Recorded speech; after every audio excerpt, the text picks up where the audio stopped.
Hare Krishna. Hare Krishna. Hare Krishna.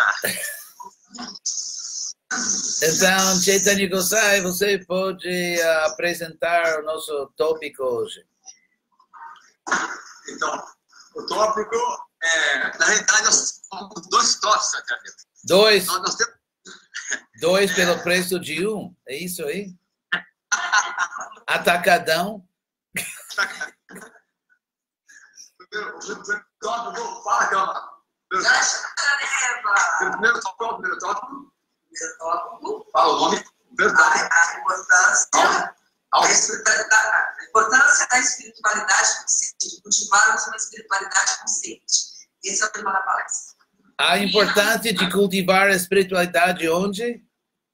Consciente, de forma consciente. De forma consciente. Inconsciente é difícil, né? De forma consciente. Sim, mas a outra alternativa é meio inconsciente, então tudo bem.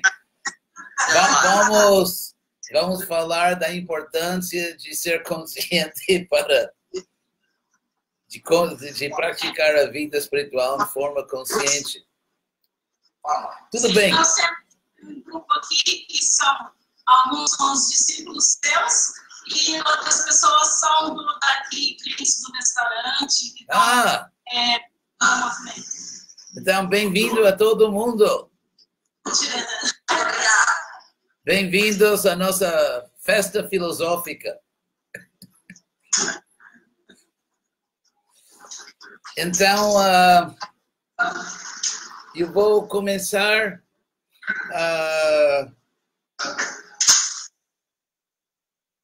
observando que qualquer atividade repetida, qualquer coisa que você faz uma e outra vez, regularmente,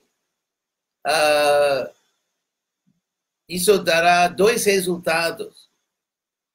Um resultado é que você vai desenvolver uma certa eficiência, certo talento. Por exemplo, os atletas que praticam uma e outra vez. E, por exemplo, em basquete, que jogam de longe, de 3 quilômetros, e vai direto na rede. Então, porque praticam constantemente, aí desenvolvem essa habilidade. E qualquer coisa, música, esportes, ou qualquer atividade técnica, engenharia, com repetição, inclusive, agora em sânscrito usamos a palavra sadhana, que significa prática espiritual. Mas em Bhagavad Gita, um livro muito antigo, Krishna usa outra palavra, abhyasa. Então, em Bhagavad Gita, sempre quando aparece a palavra sânscrita, abhyasa, isso é sadhana. Mais interessante também que abhyasa significa literalmente repetição, prática. Mas tem, como se diz, uma faca de dois gumes, porque outro resultado de repetir, sempre praticar, e que você se torna meio inconsciente. Por exemplo, é comum dizer, isso eu posso fazê-lo dormindo. Quer dizer, isso é tão que já fiz tantas vezes que nem preciso prestar atenção, que já fiz tantas vezes. Então, quando se trata de vida espiritual, que o nosso objetivo é de desenvolver consciência, esse fato de se tornar inconsciente, ao mesmo tempo que você se torna habilidoso, é como se diz, paradoxo, é um problema num sentido. Por exemplo, cantamos já, quem é membro do glorioso não sei que, Hare Krishna, já cantou Hare Krishna tantas vezes que devotos até cantam dormindo. Às vezes um devoto está cantando assim Hare Krishna e nem está nem aí, porque você já fez tantas vezes. Então, a pergunta seria como desenvolver essa habilidade espiritual praticando sem se tornar inconsciente. Por exemplo, se você tem um trabalho, vamos dizer, bom, não você, mas vamos dizer, uma pessoa trabalha numa fábrica e todo dia, 1000 vezes, ele faz assim, faz a mesma coisa. Então, ele nem precisa prestar atenção. O objetivo dele não é de ficar consciente da máquina. Inclusive, esse objetivo é de ficar inconsciente da máquina, pensar em outras coisas e fazer o trabalho. Então, assim mesmo atletas, às vezes dizem que não, você tem que chegar ao ponto que você nem pensa, você nem, é uma coisa automática. Então, essa capacidade de fazer algo um pouco difícil em forma automática é um tipo de alvo, um tipo de meta em muitas atividades nesse mundo. Mas, obviamente, se estamos querendo desenvolver consciência de Krishna, seria contraditório pensar que você pode ser inconscientemente consciente. Eu acho que isso deve ser óbvio, né? E por isso, o desafio, podemos dizer, da prática espiritual é precisamente de praticar mesmo, de repetir, de desenvolver habilidade, talento nisso, e ao mesmo tempo não perder consciência. Ficar consciente de Krishna. E então, como fazer isso? Agora, Madhavalila vai explicar isso? Não, tudo bem, eu explico. Então, ela sabe tudo o que eu sei, que eu já devoto por quanto tempo. Então, um jeitinho, vamos dar um jeitinho brasileiro na Bhakti Yoga agora. É por isso que os grandes mestres, acharyas, dizem que nós não devemos praticar Bhakti Yoga, consciência de Krishna, pensando que os resultados são automáticos. Em muitas coisas materiais, os resultados são automáticos. Por exemplo, se você está construindo uma máquina e você coloca todas as peças no devido lugar, a máquina funciona. Não importa seu estado de consciência, não importa que você tenha devoção no seu trabalho, não importa que você ame seu chefe, não importa nada. Se você coloca tudo no devido lugar, a máquina funciona. Então, processos materiais são assim. Porém, é bem diferente em processos pessoais. Por exemplo, num relacionamento pessoal entre duas pessoas. Você pode dizer, um homem pode dizer, então, quando ela fala isso, eu digo não sei o quê, e em certos dias, no aniversário, levo flores para ela, uma coisa mecânica. Mas, num relacionamento, se uma pessoa percebe que a outra, como vocês dizem, está nem aí, que tem um ditado em inglês, going through the motions. Quer dizer que fazendo todas as moções, mas sem uma pessoa sem sentimento sério, sem devoção, sem amor, sem uma preocupação séria para com a outra pessoa. Então, inclusive, quando temos amigos ou algum tipo de relacionamento pode ser romântico. E se percebemos que a outra pessoa está nem aí, está fazendo tudo externamente, mas realmente sem aquela consciência que é realmente a essência de um relacionamento amoroso. Tem uma canção muito famosa, pelo menos em inglês, dos anos 60, super hit, que era You've Lost That Loving Feeling.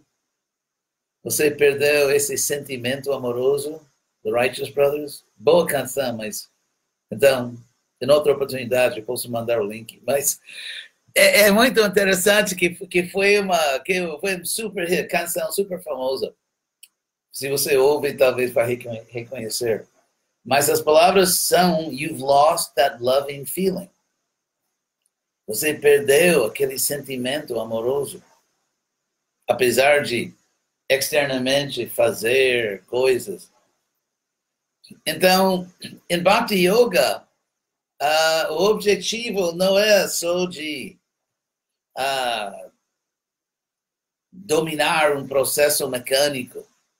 Por exemplo, em Bhakti Yoga, existe uma disciplina bem parecida às disciplinas em muitas tradições, digamos, espirituais ou monásticas. Externamente uma prática bastante universal. Por exemplo, de acordar cedo, porque quem madruga, Deus ajuda, né? Então, de madrugar, de acordar cedo, de meditar. Meditar, neste caso, nosso objetivo é Krishna, a forma mais atraente, simpática de Deus. Então, meditamos em Krishna, cantando seus nomes, ouvindo de livros sagrados, essas coisas que são bastante universais em muitas tradições. E, por exemplo, temos que comer. Só aqueles que não queiram ficar mais tempo nesse mundo não precisam comer. Mas, então, uma vez que comendo, estamos a cada momento recriando nosso corpo, reformando, recriando nosso corpo. Então, nós somos o que comemos, como dizem. Porque podemos falar do meio ambiente, por exemplo, se você mora num lugar barulhento e contaminado, isso realmente, como se diz, baixo astral, que assim, isso realmente baixa a consciência. Mas tem diferentes camadas, diferentes níveis de meio ambiente. E o meio ambiente mais íntimo é nosso próprio corpo. Porque você, sendo alma, você mora dentro do seu corpo. Então, seu próprio corpo é a primeira linha de meio ambiente. E se posso ser franco aqui, e um pouquinho menos diplomático, se nós enchemos o corpo com lixo, ou se nós enchemos o corpo com produtos de maldade, de crueldade, como carne, então nosso ambiente se torna, nosso primeiro meio ambiente, se torna destrutivo, destrói a consciência superior. Por isso, parte da nossa prática espiritual, outra vez, é uma prática bastante universal no mundo, é de oferecer nossos alimentos a Krishna, Deus. E assim, fazer serviço. Então, todo o objetivo é de desenvolver consciência. Por isso, não é uma máquina. Você não é uma máquina. Você é uma alma. Então, você não pode mecanicamente obter as coisas que são mais valiosas para você. Seu corpo é uma máquina. Então, tem certos procedimentos, como, por exemplo, eu visito o meu dentista mínimo 3 vezes por ano, porque eu acho que prefiro viver com dentes e não sem. Então, eu vou ao médico todo ano, porque eu nasci em Los Angeles, e onde tem muito sol, sempre sol. E quando eu era jovem, ninguém sabia de câncer da pele, a gente quase não usava chapéus. Então, agora, eu vou detalhes íntimos, né, do meu corpo. Mas eu vou, regularmente para o dermatólogo para tirar pré-câncer e câncer, essas coisas. Mas eu vou, tão frequentemente que sempre evito problemas. Mas o que eu quero dizer que cuidando do corpo, o corpo é uma máquina. E é possível cuidar do corpo mecanicamente. Isso é meu ponto. Mas a perfeição de yoga, o objetivo de yoga é de desenvolver um relacionamento de amor supremo com o Ser Supremo, o Ser infinitamente atraente. E por isso, uma vez em um relacionamento, sem dúvida vai ter logo pessoas que se namoram com um robô, né? A tecnologia está avançando e estamos quase lá, né? Que você pode sair com uma máquina, um robô muito avançado e, quem sabe o que vai acontecer nesse mundo louco. Mas em verdadeiros relacionamentos, ambas partes, quer dizer, uma pessoa e a outra, não são máquinas, são pessoas. E ser uma pessoa é muito diferente do que ser uma máquina. E por isso, se você está querendo desenvolver consciência espiritual, isso significa que você está querendo cultivar um relacionamento. Porque sem vida espiritual pessoal, a vida assim chamada vida espiritual, seria insuportável. O que você vai fazer? Passando toda a eternidade simplesmente irradiando ou emitindo luz? O que é isso? Com todo respeito a luz não é a coisa mais interessante no mundo. Quer dizer, bom, todos nós apreciamos luz. Em toda a literatura de sabedoria do mundo, o sol e a luz é sempre metáfora, sempre símbolo de iluminação, de consciência, de conhecimento, de sabedoria. Então, eu sou completamente pró-luz. Porém, o valor da luz, especificamente de iluminar os verdadeiros objetos de valor. Por exemplo, tem casos que você, talvez, você conhece uma pessoa que nunca apreciava muito, e de repente, um raio de luz interno, e você entende que aquela pessoa realmente é a pessoa para mim. Então, ou talvez uma pessoa que você sempre amava e nunca te apreciava, e um belo dia seu sonho é realizado, e essa pessoa, um belo dia, finalmente entende que era você, todo o tempo era sempre você. Essas coisas românticas, sannyasis são muito românticos. Então, mas o que quero dizer é que a luz é boa e sempre símbolo de conhecimento, de sabedoria. Porém, a luz ilumina o verdadeiro objeto do nosso amor. A vida espiritual não é simplesmente de amar luz, sino também de amar aquilo iluminado pela luz. Isso é o ponto que eu queria explicar. Então,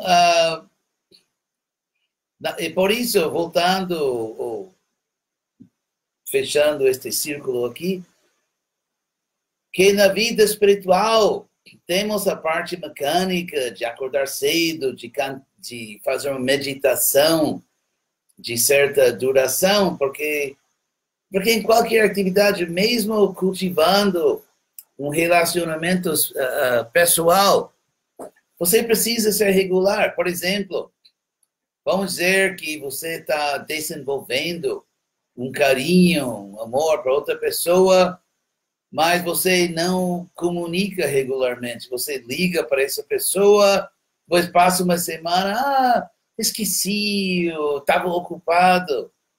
Isso não vai longe. A outra pessoa vai sentir, com razão, que você não é muito sério e que você não é uma pessoa de depender mesmo, de confiança, uma pessoa séria, uma pessoa responsável. Então, mesmo em relacionamentos pessoais, que nunca podem ser reduzidos a um mecanismo, mas existe uma parte de regularidade, existe uma parte, vamos dizer, objetiva, de ser consistente, de ser regular, de sempre reciprocar adequadamente. Então, realmente, a Bhakti Yoga, essa combinação, essa combinação equilibrada de praticar em forma, digamos, estruturada, mas ao mesmo tempo de encher essa prática com sentimentos reais, genuínos, devoção autêntica. Porque senão é interessante, porque hoje em dia é comum demais dizer que eu sou espiritual, mas não sou muito religioso. Eu acho que em toda parte do mundo as pessoas falam isso, quando falam até acham que são sábios, ou que são astutos, ou contemporâneos, ou algo estão pensando. Mas, na realidade, pensar assim é um pouco não astuto, digamos. Porque se podemos dizer, em forma geral, que quando falamos de uma pessoa religiosa,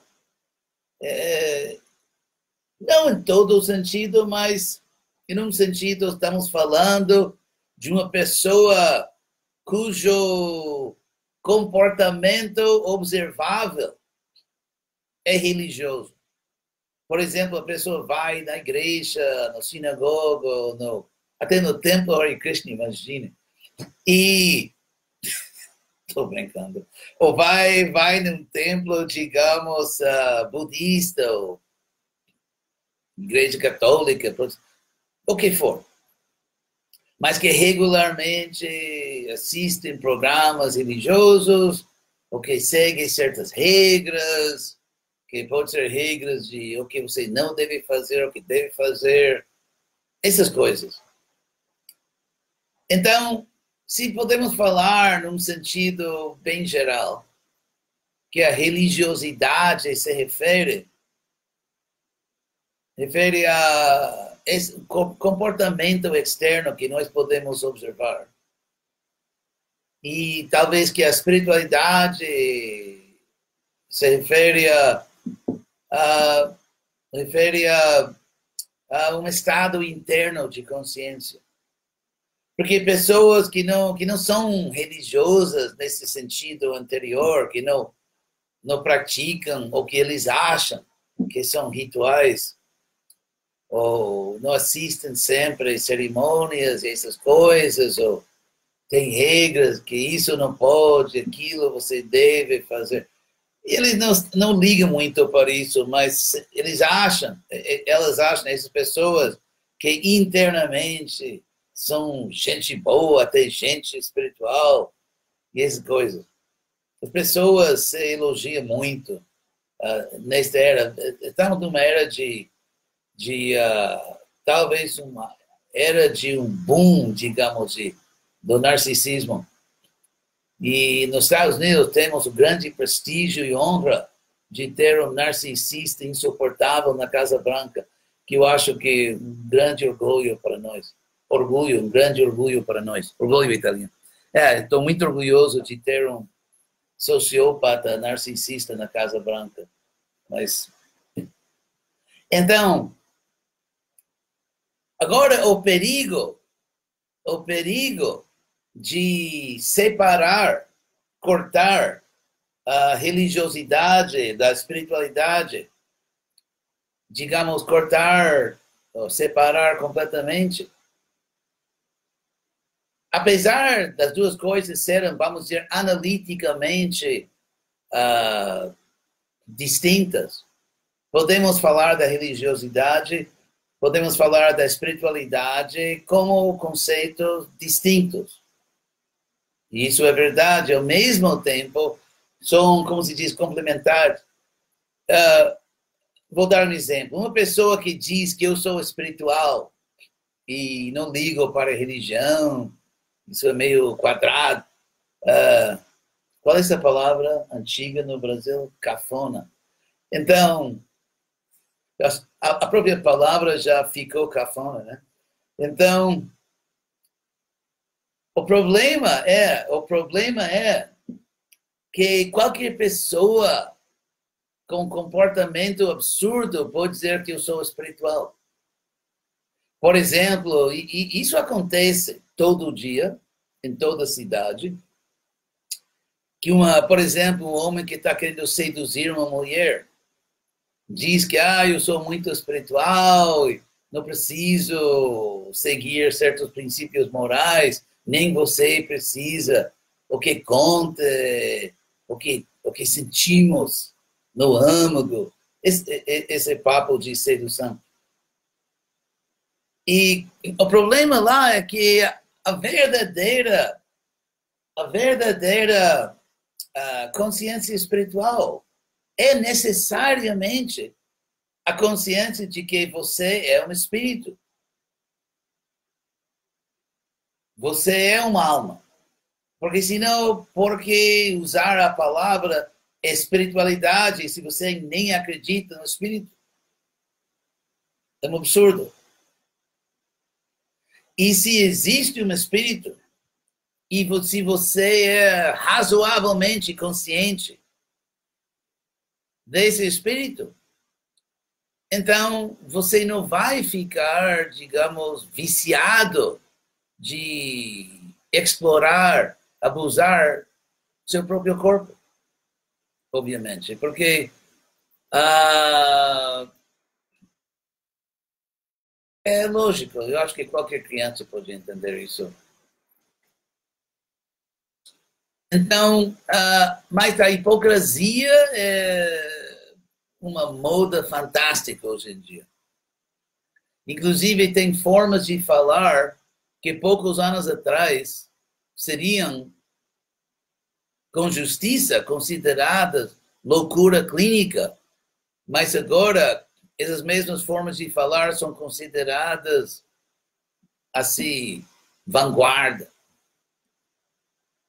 Apesar de realmente ser loucura clínica. Como, por exemplo, isso é o pós-modernismo. Eu não vou entrar hoje em toda a história do pós-modernismo, aquela filosofia que realmente podemos argumentar começou com a física quântica e mais ou menos, pouco menos de 100 anos atrás, em Copenhague, capital de Dinamarca. Os cientistas mais importantes da física quântica, com Niels Bohr, que descobriu o que nós chamamos hoje um átomo, com todos esses mecanismos. E eles se reuniram, melhores cientistas do mundo, e declararam que a física quântica teria que abandonar um conceito chave até esse momento na história da ciência. E esse princípio que a física quântica tinha que abandonar ou confessar que realmente a gente não tem isso agora, é o que podemos chamar correspondência. Princípio que eu vou explicar. Princípio de correspondência. Neste caso, correspondência é um princípio de Newton de Einstein, de todo mundo, que uma descrição científica, como a lei de gravidade, ou, por exemplo, Galileu, ou Tycho Brahe, ou aquelas figuras, Copérnico, que descreveram, por exemplo, que o nosso mundinho é heliocêntrico e não geocêntrico, que os planetas estão girando, circumambulando assim o Sol, e a Terra não é o centro da Terra, que foi um choque, porque Adão e Eva nasceram neste mundo. Deus falou no jardim de Éden, neste planeta. Então, obviamente, este planeta onde o Senhor, Deus, falava e onde a Bíblia começou a criação. Então, a Bíblia é geocêntrica. É por isso que a igreja lutava contra Galileu, porque era um jogo de azar, assim, com muito a perder. Como se diz, as apostas pesadíssimas. Porém, o heliocentrismo ganhou.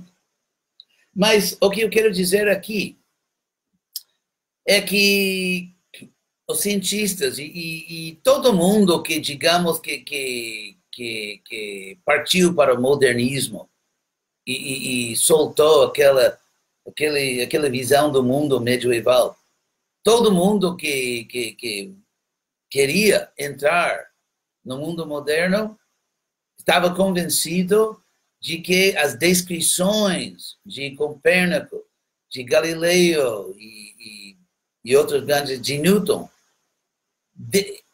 essas equações realmente descreviam como o mundo é.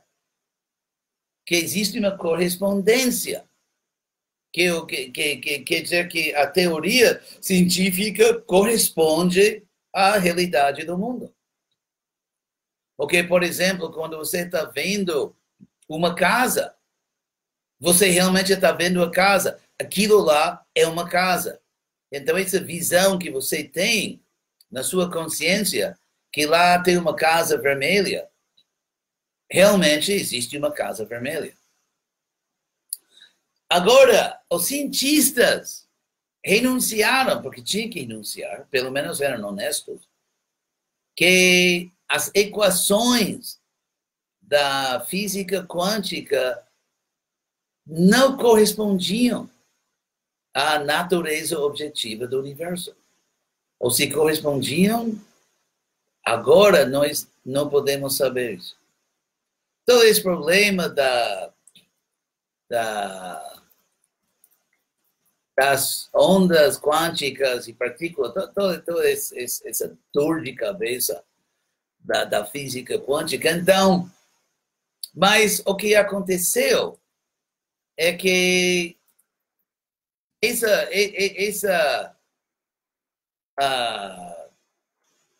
o fim da correspondência objetiva entre nossas descrições do mundo e a verdadeira natureza objetiva do mundo goteava e anos depois entrou na filosofia e depois entrou na mente comum, o homem na rua, como se diz. E agora, esse pós-modernismo que manifestou-se, por exemplo, uma pessoa pode perguntar para nós, que somos devotos de Krishna, Krishna é seu Deus. Oh, isso é sua verdade. Sem dúvida, no Brasil tem essa forma clinicamente louca de falar, né? Como toda parte do mundo. Agora, eu disse que alguns anos atrás isso seria considerado, com razão, como loucura. Porque, por exemplo,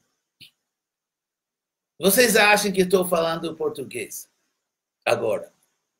Graças a Deus que posso falar português. Então, imagine Se eu digo que na minha realidade, estou falando alemão agora. E estou referindo a essa mesma língua que você chama português. E não é simplesmente como Shakespeare disse, uma rosa é uma rosa e é uma rosa. E com qualquer nome teria a mesma fragrância. Shakespeare estava arrepiando, né? Mas vamos dizer que quando eu digo que agora mesmo estou falando alemão, isso é a minha realidade linguística. E quando eu digo alemão, eu quero dizer exatamente o que o mundo em geral chama alemão. Em qualquer escola no Brasil, se você, por exemplo, entra num curso de alemão, essa língua. A língua que o mundo chama de alemão. Agora, estou falando português, mas eu digo que não. Na minha realidade, que vocês já estão vendo o narcisismo, né? Todo mundo é dono da sua realidade. Na minha realidade, estou falando alemão. Inclusive, se você estuda sintomas, as definições profissionais do narcisismo, é algo assim, o narcisista vive num mundo no qual ele ou ela é o centro de tudo. Isso não é verdade, mas vive no seu próprio mundo. Se diz que os narcisistas são os melhores vendedores. Porque estão completamente, mentem assim, como se diz em espanhol, se te digo a verdade, te miento. Se diz em português também? Se te digo a verdade, te miento. Então, o narcisista não acredita numa realidade fora das suas preferências, das suas crenças. Se um narcisista quer que uma coisa seja assim, ela é assim. E qualquer evidência objetiva, externa, não importa, porque o narcisista vive num mundo em que seus desejos são a realidade, e qualquer coisa que não deseja não é realidade. É por isso que chamei, não assim só para insultar, mas com certa precisão, nosso presidente americano de narcisista. Porque é uma pessoa que é completamente despreocupada, completamente desinteressada em fatos objetivos. Que fala qualquer besteira se ele gosta ou quer que seja assim. Então, podemos ver uma ligação perigosíssima entre o pós-modernismo e o narcisismo. E agora não tem tempo para se desenvolver ou explicar todos os perigos, mas então na consciência de Krishna, eu lembro quando eu era mais jovem, como todo mundo está vendo, eu sou muito jovem, né? Mas piada pode rir. Mas eu lembro até eu estou rindo. Mas eu lembro que no passado,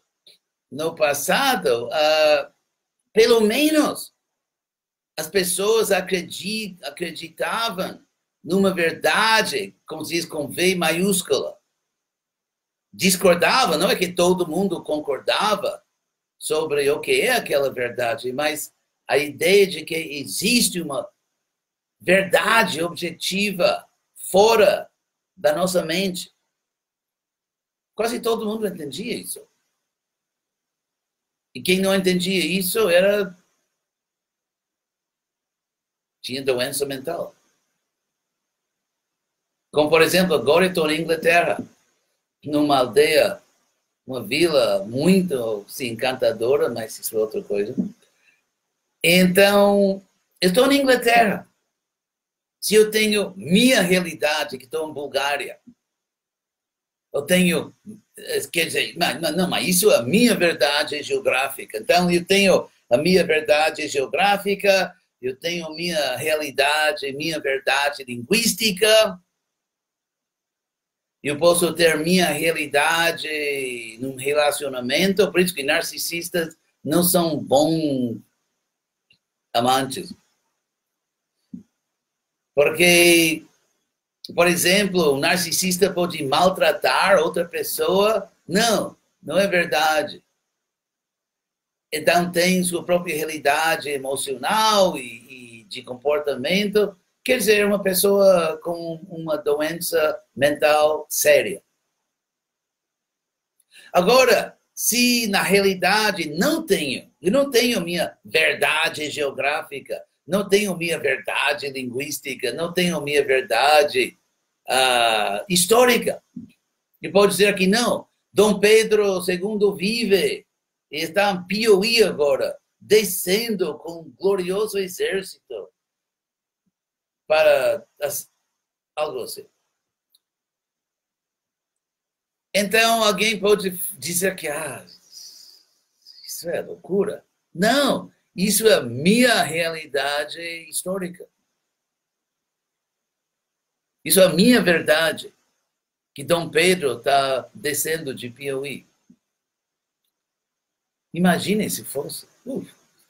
Bom, então, assim mesmo, como é possível que você tenha uma realidade espiritual? O que significa isso?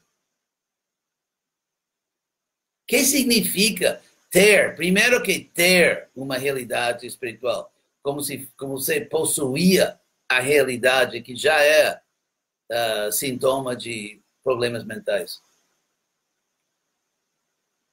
Ou simplesmente dizer minha realidade. E como eu estou dizendo que por milhares de anos era visto com razão como doença mental, agora virou moda. A doença mental é moda. É um pouco triste isso, mas sempre podemos comer engolvindo, né? Esquecer nossos problemas, como materialistas esquecem seus problemas tomando, né? Espiritualista, deprimido, pode ir no restaurante aí, Gopala, né? É Gopala, né? Pode ir no Gopala e comer para esquecer. Gastar muito dinheiro para a maravilha. Então,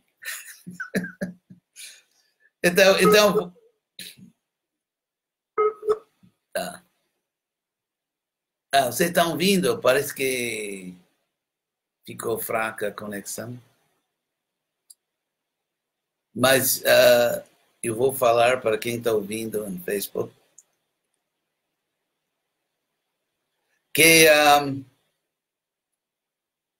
eu acho que vamos ligar de novo. Então, quem está no Facebook, fica aí.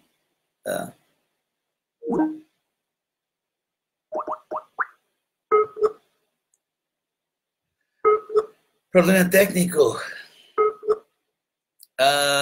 Vamos ver quem está lá no Facebook. Parece que tem problema. Então, eu vou continuar com esse ponto, porque muitos de vocês, espero, estão vindo. Que sobre a prática espiritual, é uma combinação, equilíbrio entre a subjetividade positiva e essencial, porque você é uma pessoa, você é um sujeito, você é uma pessoa pessoal, e por isso você tem sua consciência única, e que é só de você, você tem seu relacionamento com Krishna único, isso é a sua verdade, mas existe uma dimensão enorme da objetividade.